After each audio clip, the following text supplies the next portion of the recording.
Okay, this is Jack with Pasadena Woodworks, and let me get to full screen here. And in this blog post, this is part one of a post that I'm going to be talking about some garage doors that were repaired from a Greene house called the Ware house.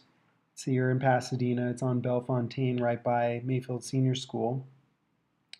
And this is part one. In part two, I'll show when we hang the doors and how they slide in their track, and it's kind of cool. So I'll show you that once we get them back up. But for now, I'm going to be talking about the restoration of these doors. There are 6 doors, and this is how they were when we took them down and brought them back into the shop. And some were not so bad, others were pretty bad. And you look at this door and you think, well, that's just kind of an old door. What kind of stuff are we dealing with? Well, some of the stuff were simple repairs, like a part was starting to break off or a section had broken off. And that's pretty easy because pretty much can just glue it back on. Or maybe if this part was missing, we'd get some new wood and scarf on a new piece. But some of the doors had pretty bad termite damage. This bottom part of the door here you can see is pretty much eaten away. Here we can see that, termite damage is pretty extensive.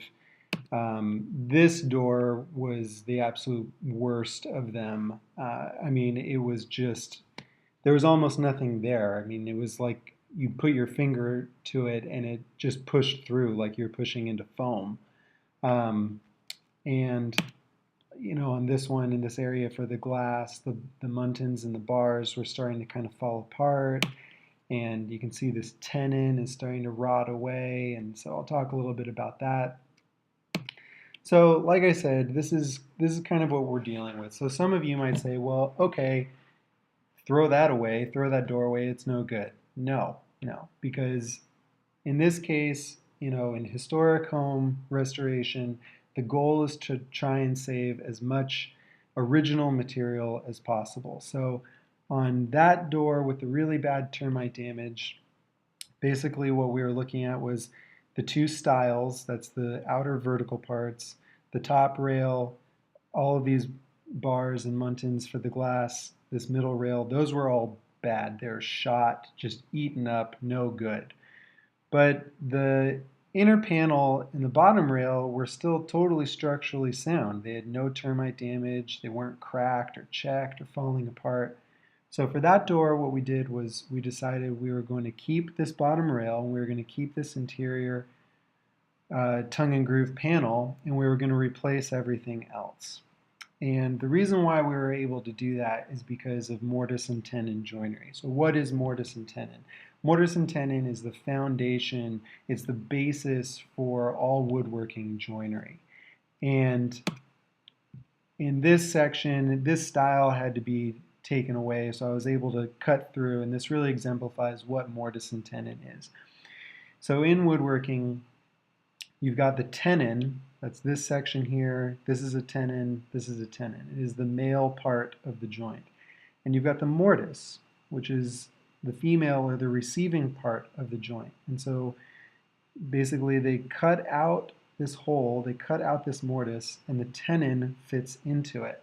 And then in order to keep it from coming apart, what they do is they cross pin it. They drill a hole through both the stile and the tenon, and they put a dowel through it that acts as a cross pin that keeps the rail from being able to pull out.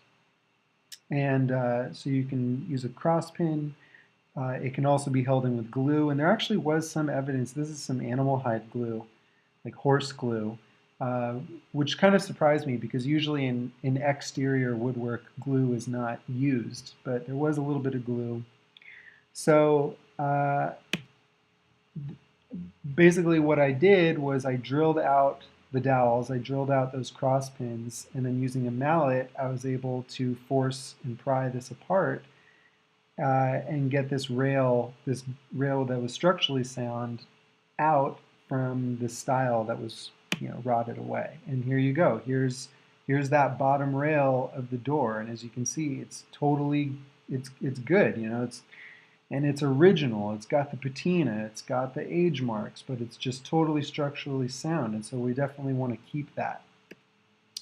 So then for the rest of the door. So here's our original interior panel, here's our original bottom rail, and so everything else had to be remade. So here's our outer stiles, cut new mortises for the tenons to go into, and the rails, and all for the glass, and put it together, and here you go. This door is good to go. It's a combination of new and original.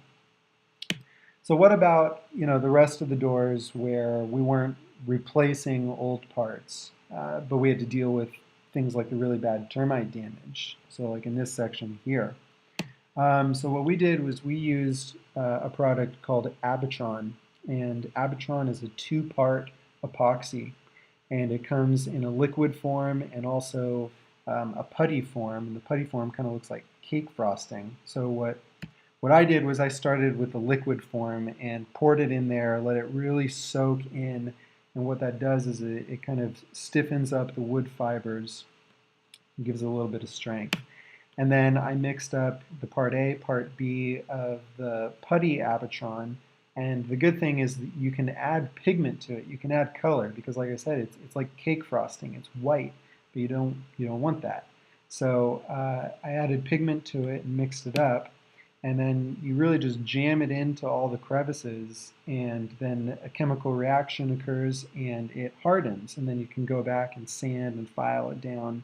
You can even faux grain it. You can add texture to it. You can really do a lot of things to make it look like the surrounding wood. These doors are going to be painted, so it wasn't too much of an issue here. But that's what we did to take care of that termite damage, and that's how we restored these doors. So, a lot of times things look like they cannot be saved, but you'd be surprised, and it's definitely worth saving them. So, thanks for watching, and next time I will show the doors as we have reinstalled them. Thanks.